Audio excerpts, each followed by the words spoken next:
It begins in the dark. A hand reaches out from under the warmth of the covers, searching for the familiar shape of a water glass on the nightstand. Instead, it fumbles against a tower of books, a forgotten pair of reading glasses, and a stack of mail that has nowhere else to go. A quiet sigh escapes. This room, once a sanctuary, now feels like a minefield of postponed decisions. Every step taken in the middle of the night is a calculated risk, a careful navigation around a floor that holds not just furniture, but the silent, physical evidence of a life fully lived. Your bedroom should be the safest, most peaceful place on earth. It should be the one corner of the world where you can let down your guard completely. So why has it become an obstacle course that quietly steals your rest, undermines your confidence, and keeps your body in a state of low-grade constant alert?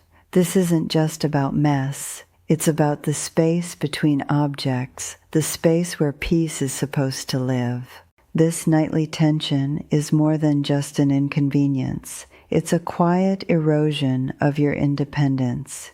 Each pile represents a decision not made, a question unanswered, a past self you haven't fully reconciled with the person you are today.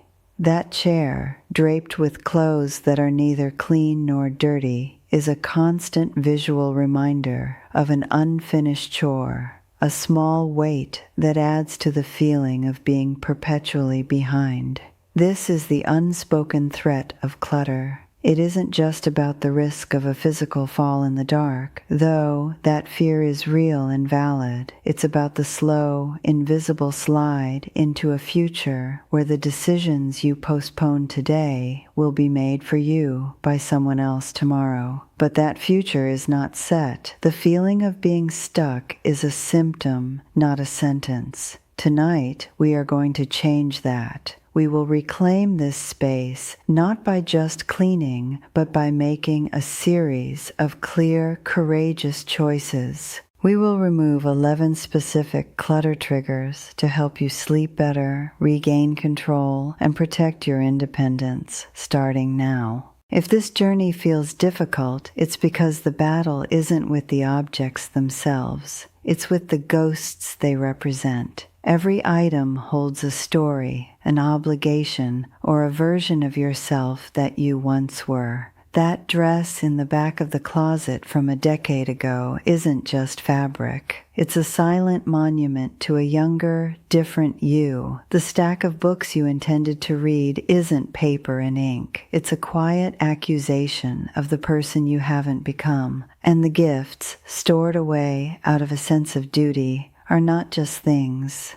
They are tangible pieces of guilt. Discarding them can feel like a betrayal, not of the object, but of the memory, the person who gave it to you, or the dream you attached to it. This is why you are paralyzed. Your bedroom has become a museum of unresolved emotions, and you are its sole, weary curator, trapped by the weight of these postponed goodbyes. This paralysis, this decision fatigue, carries a far greater risk than just an untidy room. It is a quiet rehearsal for the one thing you fear most, the loss of control. Every pile that remains, every pathway that is blocked, is a small, unconscious acceptance of a future where you might need help. It's a silent signal that your own home, the one place you should command completely, has become too much to manage alone. This is the unspoken terror that keeps you up at night.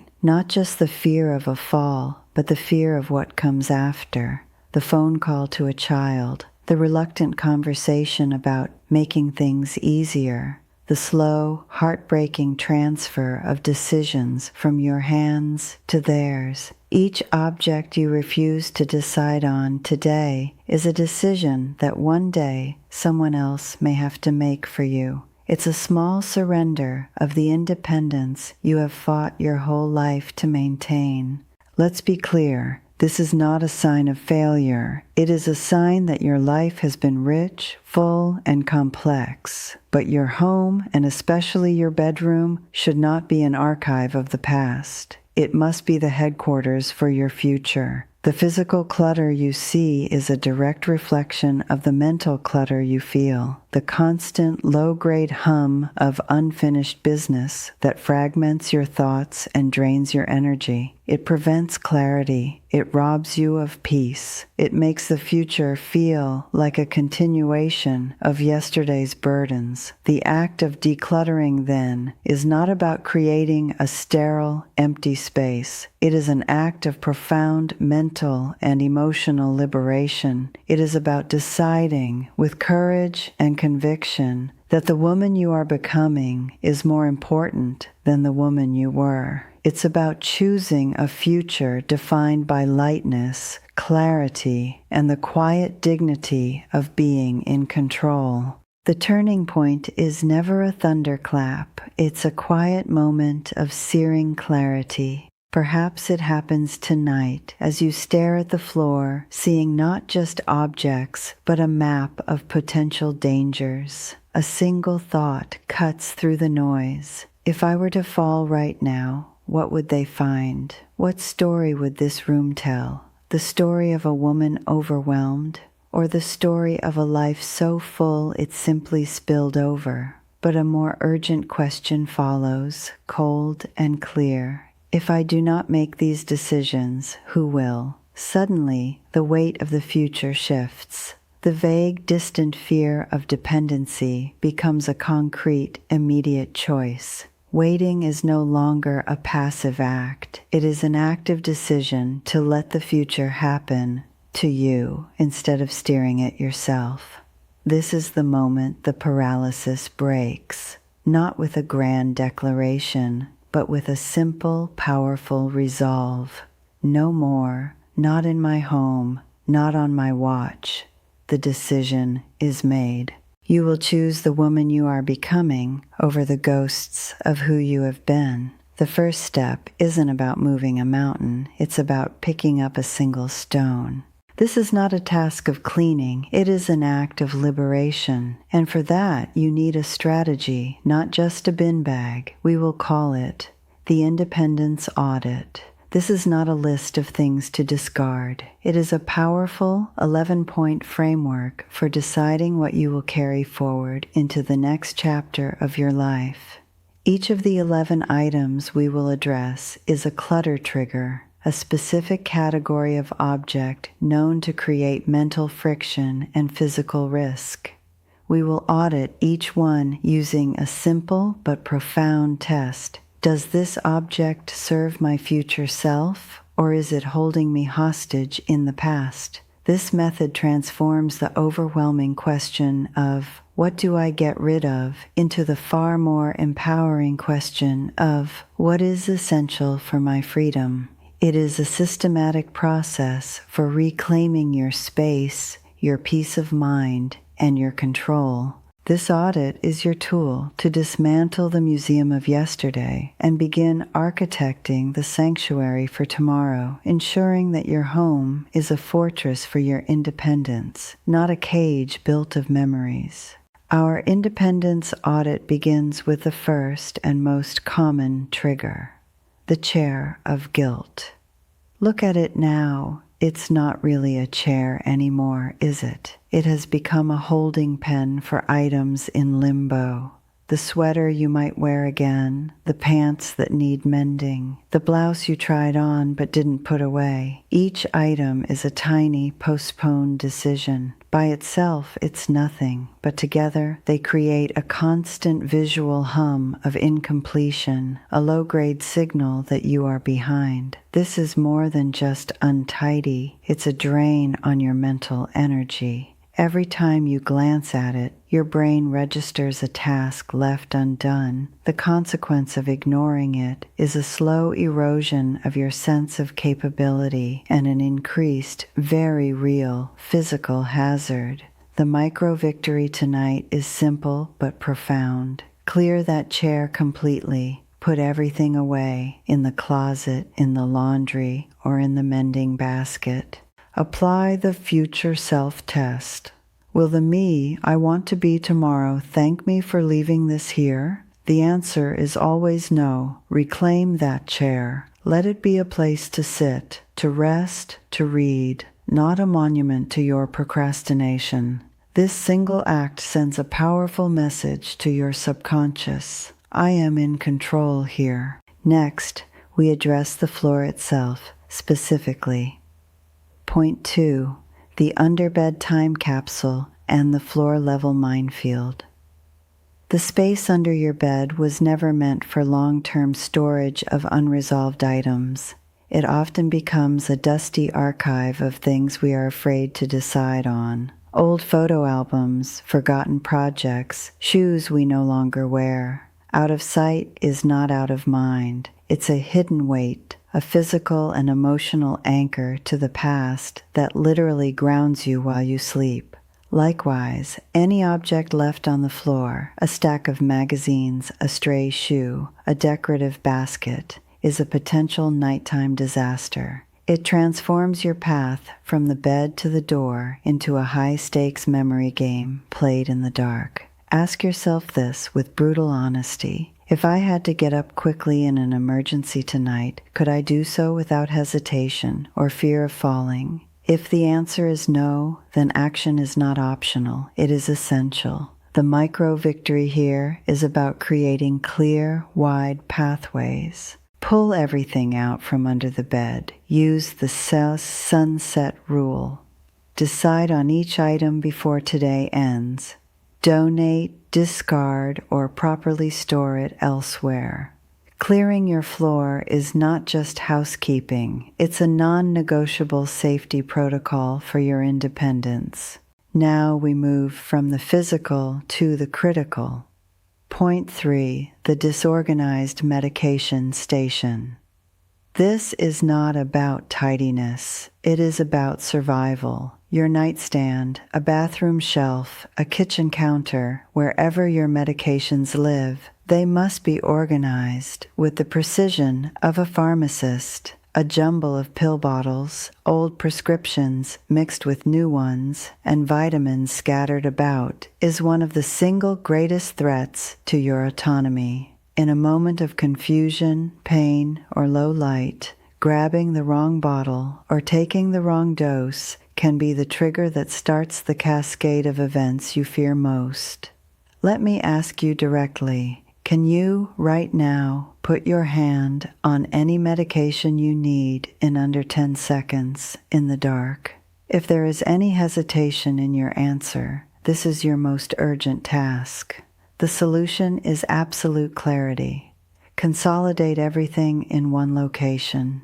Use a labeled pill organizer for daily doses.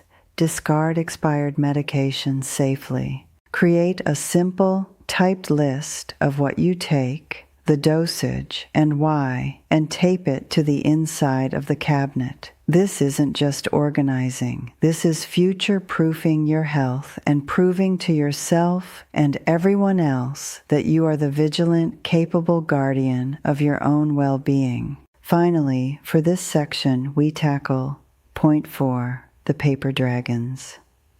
These are the stacks of mail, old newspapers, magazines you plan to read, and catalogs that accumulate on every flat surface. They are dragons because they hoard valuable space and breathe the fire of low-grade anxiety. Each piece of paper represents either a task to be done, a decision to be made, or information to be consumed. Left to grow, these piles become a physical manifestation of mental overload, silently shouting at you about all the things you haven't gotten to yet. This fulfills the promise I made at the start. This is the 10th item on our full list, the constant, silent reminder of tasks left undone that drains your energy while you sleep. Tonight, you will slay them. Gather every single piece of loose paper in your room into one box. Sort it into 3 simple piles: action, bills to pay, filing important documents, and recycling. Handle the action pile immediately. The rest can be dealt with tomorrow, but their power to clutter your sanctuary is neutralized tonight. Now that we've cleared the physical floor space and the mental noise, the next items on our audit are even more important because they deal with your emotional well-being. And the very last one is the most crucial for reclaiming your future. And now, the audit brings you to the heart of the matter, where the real resistance lives. This is point 5, the sentimental stronghold. It's the box of your children's grade school drawings, the wedding dress you'll never wear again, the letters from a loved one who has passed. These are not just items, they are emotional anchors, and the thought of parting with them feels like a second loss, a betrayal of the memory itself. Your hand hesitates over the box. A voice inside whispers, if you discard this, you discard the love, the moment, the person. This is the great paralysis. You feel a sacred duty to stand guard over these artifacts, even as they take up the precious space you need to live your life now. But here is the difficult truth you must confront. The memory does not live in the object. It lives in you. The object is merely a physical trigger, and by holding on to all of them, you are not preserving the past. You are allowing the past to suffocate your present and crowd out your future. Your love for your family and your cherished memories are not so fragile that they will vanish if the physical proof is gone. This brings us to the hardest audit of all. Point 6. The ghosts of potential you. These are the items that represent a life you intended to live, a person you planned to be. The expensive easel and dried-up paints from the art class you quit. The dozens of novels you swore you would read but never did. The brand-new hiking boots for trails you never walked. These are not neutral objects. They are silent, daily monuments to perceived failure. Every time your eyes fall upon them, they emit a low-frequency broadcast of guilt and inadequacy, a quiet reminder of dreams unfulfilled. The consequence of keeping them is profound. They tether you to a phantom self, preventing you from fully embracing and celebrating the magnificent person you actually became. Apply the Gut Future Self-Test. With radical honesty, does seeing this object inspire me to try again, or does it simply make me feel worse about myself? If it is the latter, its only purpose is to cause you pain. Letting it go is not an admission of defeat. It is an act of profound self-compassion, a declaration that you are releasing the burden of who you thought you should be to finally make space for the woman you are. The fear that holds you back is often a fear of the void. What will fill the space once these things are gone? This leads us to point 7, the tyranny of the gift. These are the objects you keep not out of love, but out of obligation. The vase from a cousin that you never liked, the scratchy throw blanket from a well-meaning friend. They clutter your surfaces and fill your closets. Physical stand-ins for a feeling of guilt. You think they spent money on this. Getting rid of it would be ungrateful. But the transaction of a gift is completed the moment it is given and received with grace. Its purpose was to convey affection at that moment. Its purpose was not to become a permanent tenant in your home, demanding dusting and space and emotional rent for years to come. By keeping it, you are allowing someone else's taste to dictate your environment. The micro-victory here is to reclaim your space as your own. You are not discarding the person or their kindness. You are simply making a sovereign decision about your own sanctuary. Letting go of these items creates something far more valuable than the object itself. It creates quiet. it creates visual peace. It creates empty space, which is not a void to be feared, but a possibility to be filled with light, with air, with clarity, and with the freedom to choose what truly brings you joy. And then a quiet miracle occurs. It is not in the things that are gone, but in the space they left behind. You stand in the doorway of your bedroom, and for the first time in years, you can breathe. The air itself feels lighter, cleaner. There is no visual static, no chorus of silent demands from cluttered surfaces. You walk from the door to the window, and your path is clear, unobstructed, confident.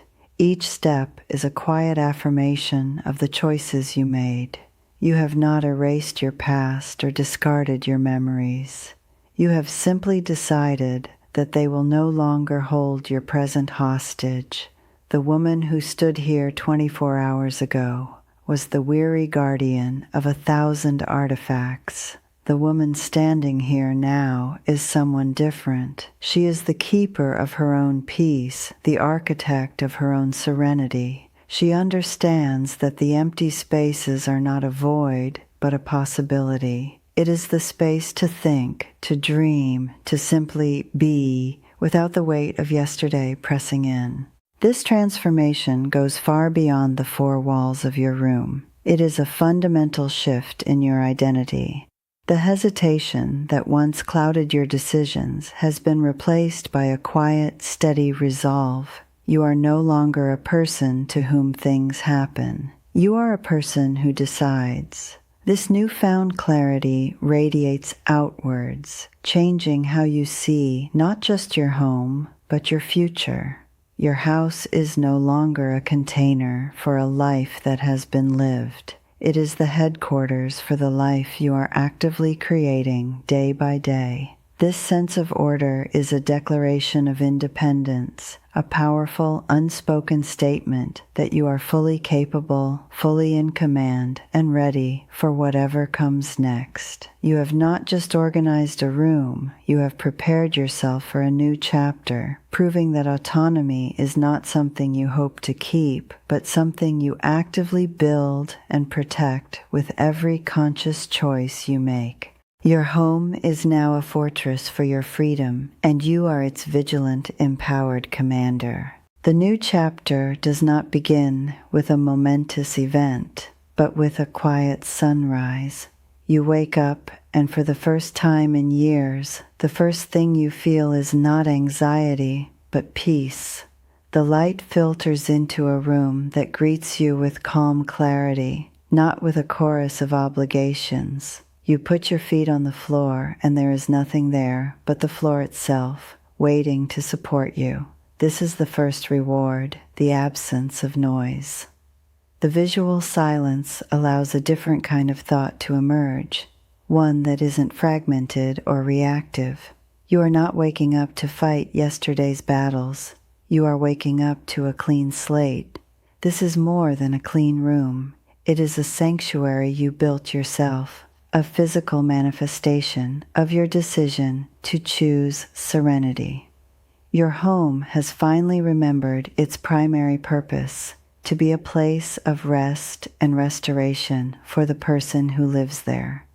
It is a powerful daily affirmation that you are worth this peace. This feeling, this lightness, is not a fleeting victory. It is the foundation of a new way of living. The independence audit ceases to be a one-time project and evolves into a quiet, ongoing mindset.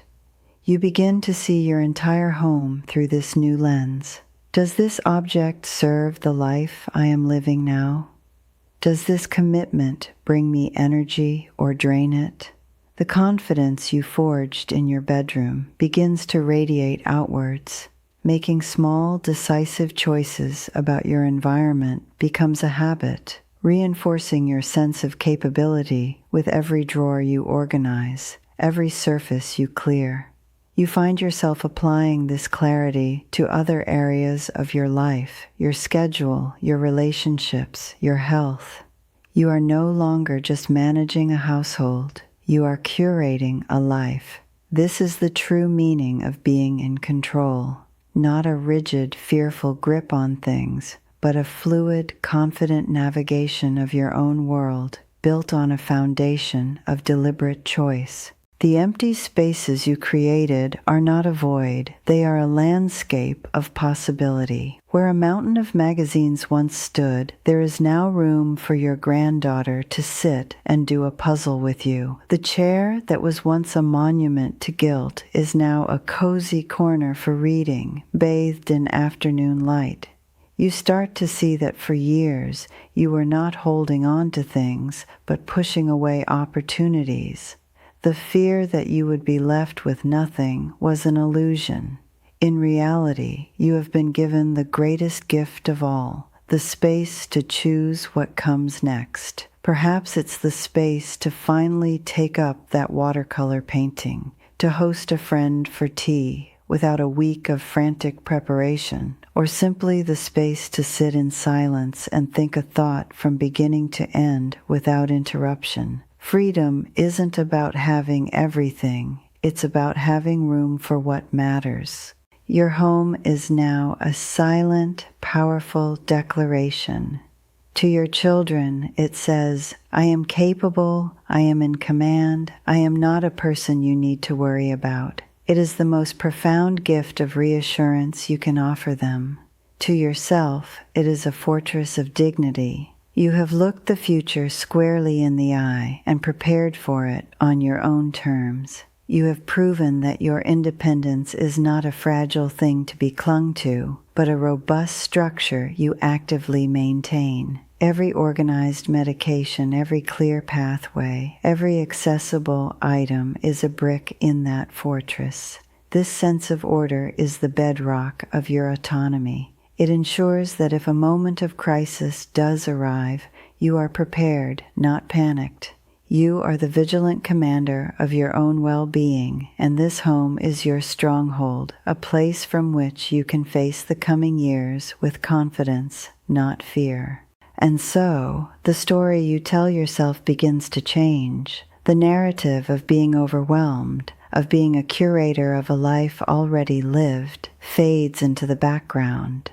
A new story emerges, one of a woman who, at a time when many feel their choices are narrowing, chose to blow her own world wide open. You did not discard your past, you integrated it. You honored your memories by choosing to live a life worthy of them, unburdened and forward-looking. This is the ultimate freedom, the realization that your story is not finished. The past is research, not a life sentence. By clearing the physical and emotional clutter, you have given yourself the greatest treasure, a blank page, and you wake up each morning, take a deep breath in your peaceful sanctuary, and have the great and quiet joy of deciding what you will write on it today.